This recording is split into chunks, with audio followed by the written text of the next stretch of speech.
বিপ্লবোত্তর ভূ রাজনীতি ও জাতীয় ঐক্য শীর্ষক আজকের এই নাগরিক বৈঠকের সভাপতিত্ব করছেন যুক্ত ফোরামের সম্মানিত ক্যাবিনেট প্রেসিডেন্ট, যিনি একজন রাষ্ট্রচিন্তক এবং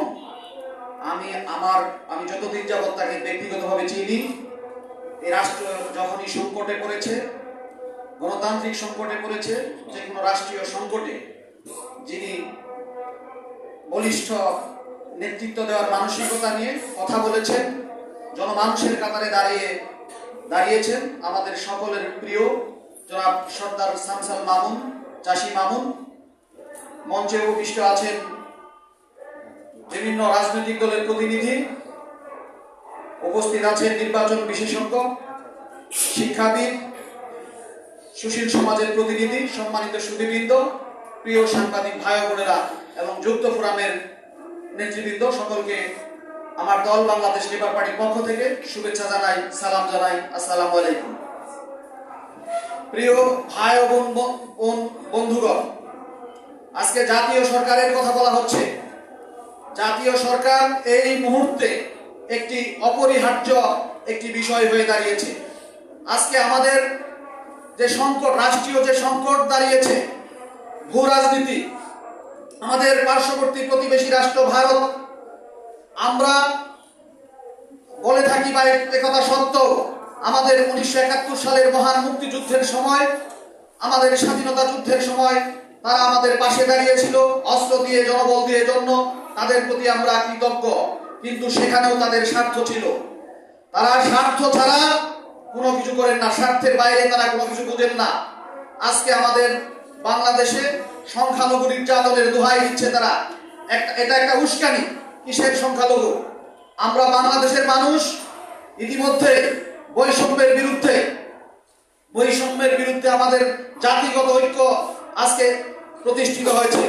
আমি মনে করি এই সংখ্যালঘু শব্দটাই একটা বৈষম্যমূলক শব্দ। এই সংখ্যালঘু আমাদের বাংলাদেশে নাই। আমরা সবাই বাংলাদেশী। আমাদের যারা প্রিয় সনাতন ধর্মের ভাইরা রয়েছেন, বন্ধুরা রয়েছেন, আমি ব্যক্তিগতভাবে বিশ্বাস করি না যে কোনো সংখ্যালঘু আমাদের বাংলাদেশে নির্যাতিত হচ্ছে। ভারতের মিডিয়া যেভাবে প্রপাগান্ডা ছড়াচ্ছে, যেভাবে ষড়যন্ত্র করছে, তাদের উদ্দেশ্য এই বাংলাদেশকে দীর্ঘ 16 বছর একটা করদ রাজ্যে পরিণত করেছিল। দীর্ঘ 16 বছর তার একটা পুতুল সরকার তাদের মাধ্যমে পরিচালিত হয়েছে। আজকে সেই ব্যবস্থা ধ্বংস হয়ে গেছে। এটাই তাদের হাতে ঘা লেগেছে। আজকে আমাদের এই ষড়যন্ত্র থেকে বেরিয়ে আসতে হবে। এই ষড়যন্ত্র থেকে বেরিয়ে আসার জন্য যে বিষয়টা সবচেয়ে বেশি জরুরি, সেটা হচ্ছে জাতীয় সরকার। আর কেউ বলছেন, অনেকেই বলে, অনেক রাজনৈতিক দলের বড় বড় নেতারা বলছেন যে জাতীয় সরকার নির্বাচনের পরে জাতীয় সরকারের কথা বলছে। কিসের নির্বাচন? এই স্বাধীনতার 53 বছরে আমরা বহু নির্বাচন দেখেছি। আমরা যেরকম কুকুর বিড়াল মার্কা নির্বাচন দেখেছি, আবার মাগুরা মার্কা নির্বাচনও দেখেছি। আমরা তত্ত্বাবধায়ক সরকারের আমলের নির্বাচন দেখেছি বিগত দিনে। আমরা এ পর্যন্ত কোন নির্বাচন ওইভাবে সুষ্ঠু হতে দেখি নাই। আমরা একটা নির্বাচনের পরিবেশ চাই। রাষ্ট্রের অর্গানগুলোকে শক্তিশালী করতে চাই, শক্তিশালী দেখতে চাই।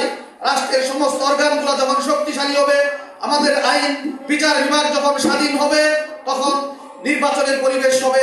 তারপরে নির্বাচন, অবশ্যই নির্বাচন দরকার। একটি গণতান্ত্রিক প্রক্রিয়া সবচেয়ে বড় এবং উল্লেখযোগ্য পন্থা হচ্ছে নির্বাচন ব্যবস্থা। এই নির্বাচন কমিশন থেকে শুরু করে আমাদের সংবিধানের যে মৌলিক বিষয় রয়েছে, অনেক বিষয় রয়েছে, সেই সংস্কারের পর যখন একটা পরিবেশ সৃষ্টি হবে, তখনই নির্বাচন হবে। সেই নির্বাচনের মধ্য দিয়েই সরকার গঠিত হবে। আর এটা কে করবে? জাতীয় সরকার। এই জাতীয় সরকার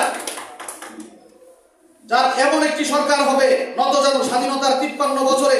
আমরা মনে করি যে একমাত্র শহীদ প্রেসিডেন্ট জিয়াউর রহমান যখন রাষ্ট্র ক্ষমতায় ছিলেন, তিনি মেরুদণ্ড খাড়া করে এই ইন্ডিয়ার ইন্ডিয়ার প্রতি নতজানু পররাষ্ট্রনীতি তিনি বিশ্বাস করতেন না।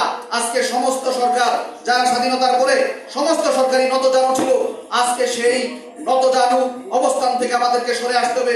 আমরা একটি স্বাধীন রাষ্ট্র, স্বাধীন ভূখণ্ড, আমাদের প্রতি তারা কেন হঠকারী সিদ্ধান্ত চাপিয়ে দিবে। আজকে তারা নাকি চট্টগ্রাম দখল করবে। আমি সেদিন বলেছি চট্টগ্রাম না, আমাদের ব্রাহ্মণবাড়িয়া দখল করে দেখান, আপনাদের শক্তি সামর্থ্য আছে।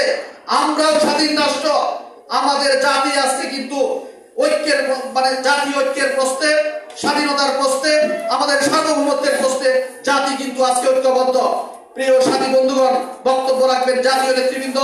আমারও এই সময়ের প্রেক্ষাপটে সকলকে ধন্যবাদ জানিয়ে ইতিমধ্যে আমাদের মাঝে উপস্থিত হয়েছেন যিনি একজন পরিচ্ছন্ন মুখ, বাঙালি জাতির এই দুঃসময়ে, যখনই সংকটকালীন সময়ে এখনো যিনি সরব রয়েছেন এই বৃদ্ধ বয়সে, আজকে যুক্ত ফোরামের পক্ষ থেকে তাকে অভিনন্দন জানাই, শুভেচ্ছা জানাই।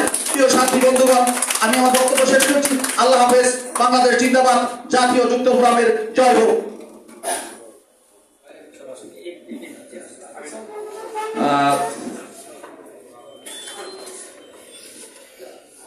সংগ্রামী উপস্থিতি